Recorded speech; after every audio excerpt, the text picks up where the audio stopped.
E como que Deus nos sustentou através da vida dos irmãos e das irmãs que oraram, intercederam por nós, e Deus operou um milagre. Minha filha estava num quadro cirúrgico que era irreversível, e sumiu, não teve que fazer cirurgia. Então, esse elemento da oração é um elemento muito importante para a vida da igreja. E muitas vezes a gente fala assim, eu não sei o que eu posso fazer, não sei o que eu posso contribuir para a igreja, não sei que dom eu tenho. Ore. Ore pelo seu irmão, pela sua irmã, ore pela sua igreja, ore pelo seu pastor, porque esse já é um dom, já é um ministério, que é para toda a igreja estar exercendo.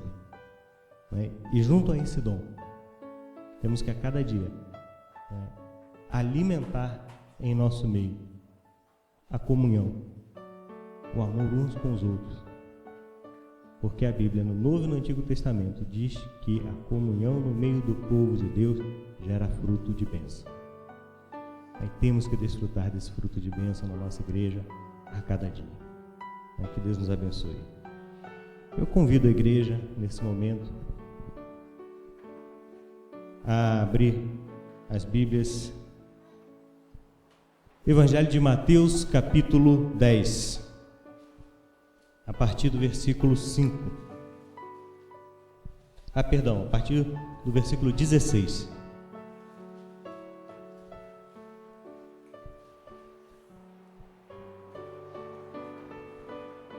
Evangelho de Mateus,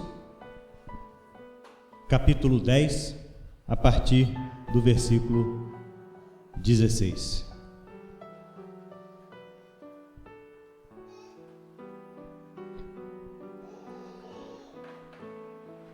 Eis que eu vos envio como ovelhas para o meio de lobos. Sede, portanto, prudentes como as serpentes e simples como as pombas. E acautelai-vos dos homens, porque vos entregarão aos tribunais e vos açoitarão nas suas sinagogas. Por minha causa sereis levados à presença de governadores e de reis, para lhes servirdes testemunhos a eles e aos gentios. E quando vos entregarem, não cuideis em como ou o que haveis de falar, porque naquela hora vos será concedido o que haveis de dizer, visto que não sois vós que falais, mas o Espírito de vosso Pai é quem fala em vós. Um irmão entregará à morte outro irmão, e o pai ao filho. Filhos haverá que se levantarão contra os progenitores e os matarão. Sereis odiados de todos por causa do meu nome. Aquele, porém, que perseverar até o fim, este será salvo. Quando, porém, vos perseguirem numa cidade, fugi para outra, porque em verdade vos digo que não acabareis de percorrer as cidades de Israel até que venha o Filho do Homem. O discípulo não está acima do seu mestre, nem o servo acima do seu senhor. Basta ao discípulo ser como seu mestre e ao servo como o seu senhor. Se chamaram Beelzebu ao dono da casa, quanto mais aos seus domésticos. Portanto, não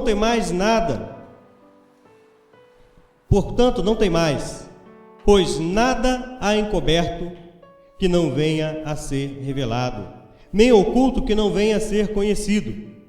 O que vos digo à escura, dizei-o plena luz, e o que vos diz ao ouvido, proclamai aos eirados. Não temais os que matam o corpo, nem podem matar, e não podem matar a alma. Temei antes aquele que pode fazer perecer no inferno tanto a alma como o corpo. Não se vendem 2 pardais por um as, e nenhum deles cairá em terra sem o consentimento de vosso Pai. E quanto a vós outros, até os cabelos da cabeça estarão contados. Não temais, pois bem mais valeis vós do que muitos pardais. Portanto, todo aquele que me confessar diante dos homens, eu o confessarei diante de meu Pai que está nos céus.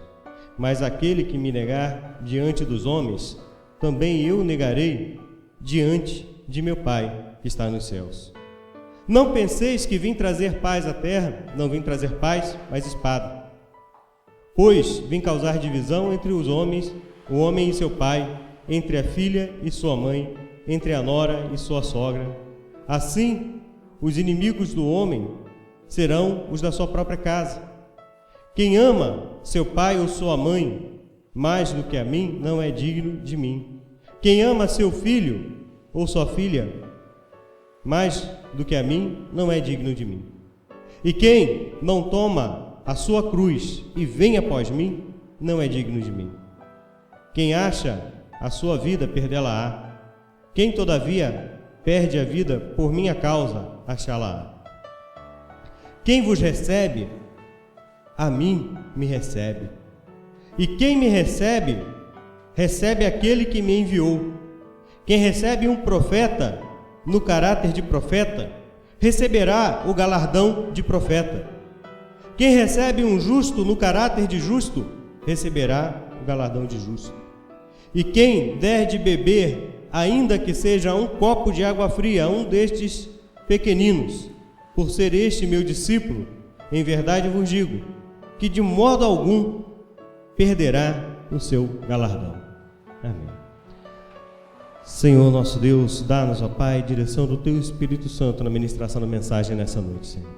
Fala, Senhor, aos nossos corações com a Tua palavra e com o Teu Espírito Santo, ó Deus. Exorta-nos, ó Pai, na Tua palavra, mas também, ó Deus, consola-nos e edifica-nos, ó Deus, com a Tua palavra, é o que nós te pedimos, em nome de Jesus. Amém. Podemos sentar?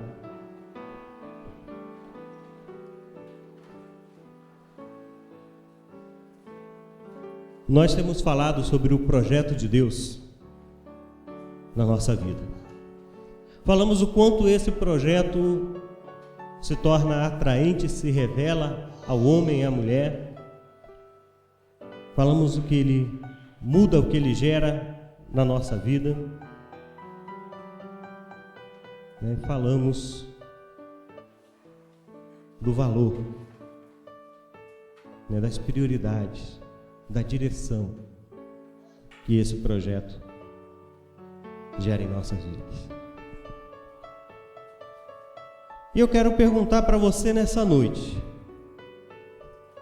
você pode dizer na sua vida, Deus tem um projeto para a sua vida? Alguns aqui ficaram um pouco na dúvida. Com certeza temos. Quando nós falamos projeto de Deus na nossa vida, nós temos a tendência de pensar em algum ministério específico, em alguma obra, em exercer algum dom de uma maneira mais específica, mas todos nós, sem exceção, temos um projeto de Deus na nossa vida. E um projeto que, em primeiro momento, é fazer cada um de nós nova criatura. E um segundo momento desse projeto é fazer de cada um que se tornou nova criatura ser testemunha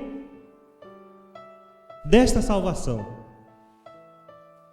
qual nós recebemos e somos feitos novas criaturas. Mas cada um de nós tem projeto de Deus nas nossas vidas. Então eu vou perguntar mais uma vez: você tem projeto de Deus na sua vida?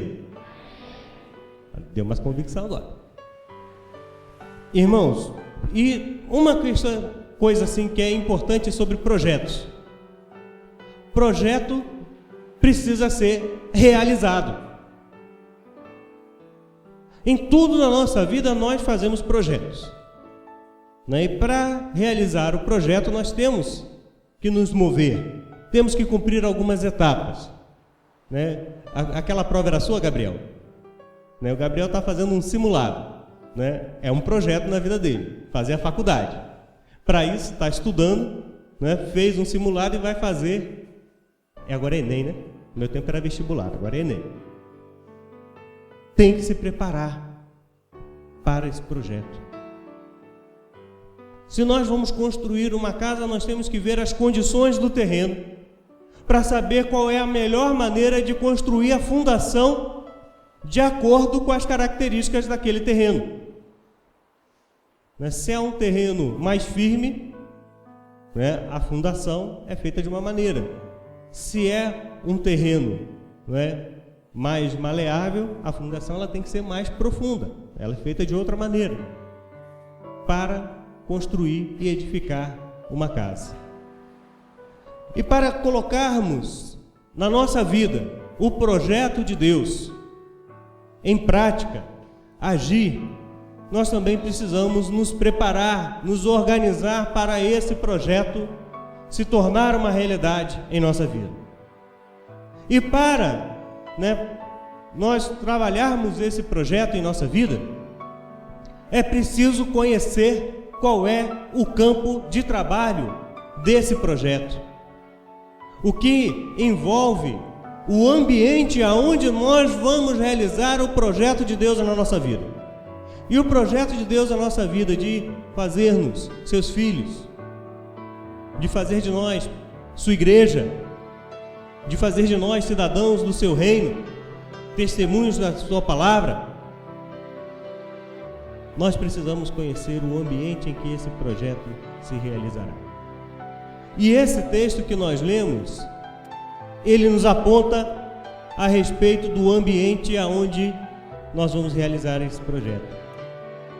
E o ambiente não é ideal. O ambiente aonde nós vamos realizar o projeto de Deus em nossas vidas não tem condições ideais. Quais seriam as condições ideais para realizarmos o projeto de Deus em nossa vida? A situação ideal para nós seria que tudo estivesse em paz,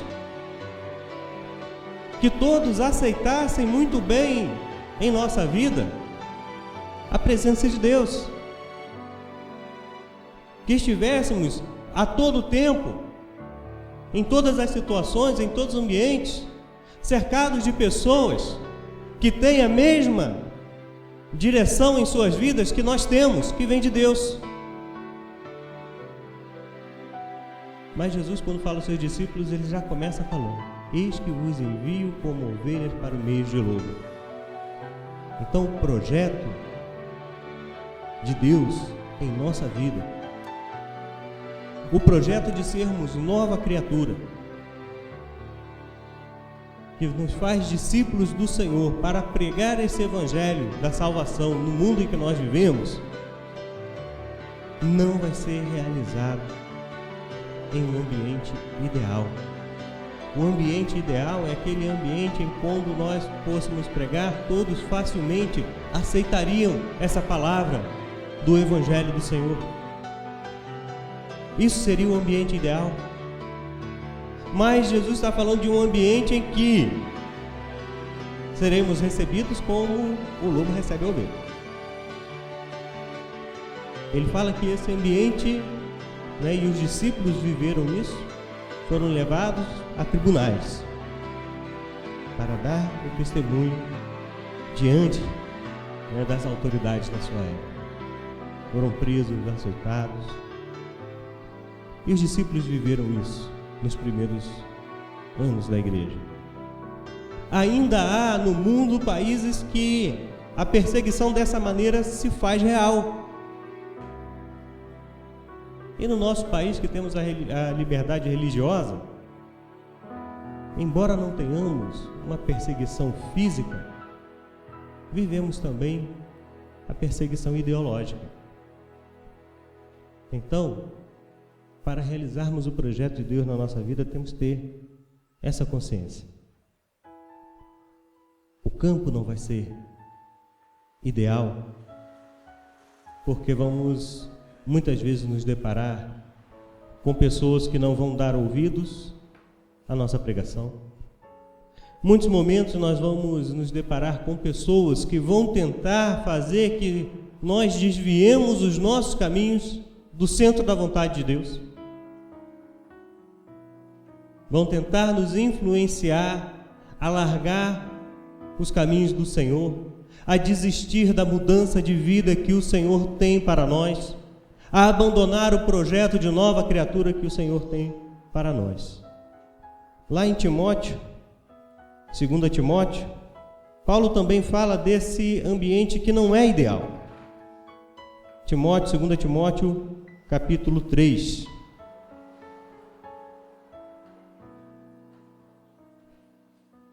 Ele diz: sabe, porém, isso, nos últimos dias sobrevirão tempos difíceis, pois os homens serão egoístas, avarentos, jactanciosos, arrogantes, blasfemadores, desobedientes ao Pai, ingratos, irreverentes, desafeiçoados, implacáveis, caluniadores, sem domínio de si, cruéis, inimigos do bem, traidores, atrevidos, enfatuados, mais amigos dos prazeres que amigos de Deus, tendo forma de piedade, negando-lhe, entretanto, o poder. Foge também deste. Aqui Paulo descreve bem, o ambiente que não é o ideal, em que nós vamos deparar com todas essas mazelas do ser humano. E vamos deparar com essas mazelas com ações concretas por parte de outras pessoas, que muitas vezes vão se opor à pregação do Evangelho, vão se opor à nossa escolha, vão tentar até influenciar negativamente. Tem uma coisa interessante de perceber nesse texto, quando começa a falar assim, nos últimos dias, sobrevirão tempos difíceis, e começa a descrever, dá a impressão que está falando de um tempo futuro, longe, distante. Mas ao final desse trecho ele fala: mas tu, porém, foge desses. Se é para Timóteo fugir desses, é que tudo isso estava muito próximo de Timóteo naquele momento. Assim também todas essas situações estão muito próximas de nós, no nosso caminhar, no mundo que nós vivemos. Não é algo que está tão distante quanto nós pensamos quando lemos o primeiro versículo do capítulo 3, nos últimos dias. Quando fala dos últimos dias, a gente pensa bem distante. Mas ao final dessas admoestações, Paulo fala para Timóteo: foge desses, porque estão perto, porque esses últimos dias na verdade estão acontecendo. Então precisamos ter um conhecimento do campo aonde vai ser realizado o projeto de Deus na nossa vida. E o campo aonde o projeto de Deus vai se realizar na sua vida é o mundo em que nós vivemos. Esse é o campo. E essa realidade que Jesus diz aos seus discípulos e Paulo fala a Timóteo, essa realidade de perseguições, essa realidade de lidar com homens imorais, com chacotas, homens mais amigos dos prazeres do que amigos de Deus, como Paulo fala. Essa realidade está presente no mundo em que nós vivemos. Então essa realidade que não é ideal. Qual é o ideal? E aqui eu quero até dar um passo a mais do que eu falei antes a respeito do ideal, que seríamos estar cercados só de pessoas que têm a mesma fé entre nós. A bem da verdade, o ideal de realizar o projeto de Deus em nossa vida de nova criatura é a plenitude do reino, onde todas essas coisas já teriam passado. Na plenitude do reino, que é o ideal, onde o mal já vai ter sido vencido. Mas nós temos um campo real. E o campo real, ele vai se apresentar dessa maneira: de não entenderem a fé, de não entenderem a revelação do Senhor, de não entenderem o amor do Senhor, aquilo que o Senhor pode fazer na vida do homem e da mulher, de não aceitarem e de perseguirem. E no texto do Evangelho, muitas vezes, essas situações acontecendo dentro da família. Parentes que não aceitam o caminho, o nosso caminho no Evangelho do Senhor. Parentes que não aceitam a conversão. Parentes que não aceitam quando você se converteu, conheceu a palavra do Evangelho, aceitou Jesus como Senhor e Salvador da sua vida e mudou a sua atitude. E muitas vezes mudou para melhor. Muitas vezes não, né, gente? Vamos me corrigir aqui sempre. Mas ainda que vendo a mudança para melhor na sua vida, perseguem, não compreendem, discriminam. Mas, assim como é importante sabermos, para realizar o projeto de Deus na nossa vida, qual é o campo em que esse projeto vai se realizar, como todo projeto que nós fazemos nas nossas vidas, queremos realizar, projeto profissional, de estudo, nós sabemos o campo em que nós vamos trabalhar, também sabemos quais são os subsídios que nós temos para realizar. E esse texto que nós lemos no Evangelho de Mateus também nos diz qual é o subsídio, quais são, para nós, as ferramentas, os recursos que nos é dado para realizarmos esse projeto dentro desse ambiente que não é o ambiente ideal. A partir do versículo 18: por minha causa sereis levado à presença de governadores e de reis, para lhes servir de testemunho a eles e aos gentios. E quando vos entregarem, não cuideis em como ou o que haveis de falar naquela hora, porque naquela hora, vos será concedido o que haveis de dizer, visto que não sois vós os que falais, mas o Espírito de vosso Pai, quem fala em vós. Então aqui nós temos qual é o subsídio, qual é o recurso que nos prepara para realizarmos o projeto de Deus em nossa vida, nesse ambiente que não é o ideal, afastado dos valores de Deus, e que muitas vezes não aceita, pelo contrário, rejeita esses valores de Deus. Para concretizarmos esse projeto de Deus em nossas vidas, de sermos nova criatura, nós temos recursos do Espírito Santo de Deus agindo em nós. O Espírito Santo de Deus que nos dará sabedoria, que nos dará a resposta certa, adequada, quando nós formos questionados. E voltando lá em Timóteo, outro subsídio, outro recurso para nós trabalharmos, realizarmos o projeto de Deus em nossa vida. Versículo 10, capítulo 3 de Timóteo: tu, porém, tens seguido de perto o meu ensino, procedimento, propósito, fé, longanimidade, amor, perseverança. As minhas perseguições, os meus sofrimentos, quais me acometeram em Antioquia, Icônio, Listra, que variadas perseguições tenho suportado, de todas, entretanto, me livrou o Senhor. Ora, todos quanto querem viver piedosamente em Cristo Jesus estão perseguidos, mas os homens perversos, impostores, irão de mal a pior, enquanto e sendo enganados. Tu, porém, permanece naquilo que aprendeste e de que foste inteirado, sabendo de quem aprendeste, e que desde a infância sabe as sagradas letras que podem tornar-te sábio para a salvação pela fé em Cristo Jesus. Toda a Escritura é inspirada por Deus e útil para o ensino, para a repreensão, para a correção, para a educação na justiça, a fim de que o homem de Deus seja perfeito e perfeitamente habilitado em toda boa obra. Então aqui nós temos dois outros subsídios importantes. Paulo começa a falar do seu testemunho pessoal. Irmãos de fé, mais maduros, mais experientes, que caminharão junto conosco, dando testemunho de perseverança em momentos difíceis.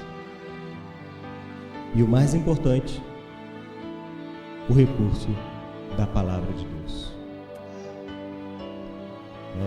Tu, porém, permanece naquilo que aprendeste e que foste inteirado. Então, se nós sabemos que o campo de realizar o projeto de nova criatura, o projeto de Deus na nossa vida, vai ser um ambiente que não é o ideal, porque é o ambiente do mundo em que nós vivemos, e que nesse mundo nós vamos enfrentar dificuldades, muitas vezes perseguições e muitas vezes rejeições por causa do Evangelho. Nós sabemos que temos os recursos do Espírito Santo de Deus, do apoio do meu irmão, da minha irmã, ou seja, do fruto da comunhão da igreja, do corpo de Cristo, daquele que caminha na mesma fé no Senhor Jesus, para servir de testemunho e apoiar no momento das lutas. E temos o recurso da palavra de Deus, que nos revela a sua vontade, que nos revela os mistérios de Deus. Então sabemos que temos o recurso necessário para superar o ambiente que não é ideal para realizarmos esse projeto em nossas vidas. Então esse projeto ele não é inalcançável, porque embora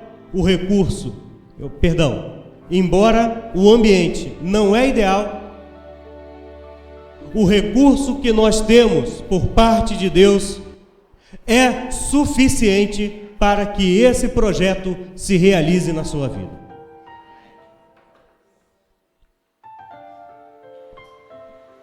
E como todo projeto também tem um fim desejável, mas se o seu projeto é a faculdade, você espera o diploma. Mas se o seu projeto é uma casa, você espera moradia.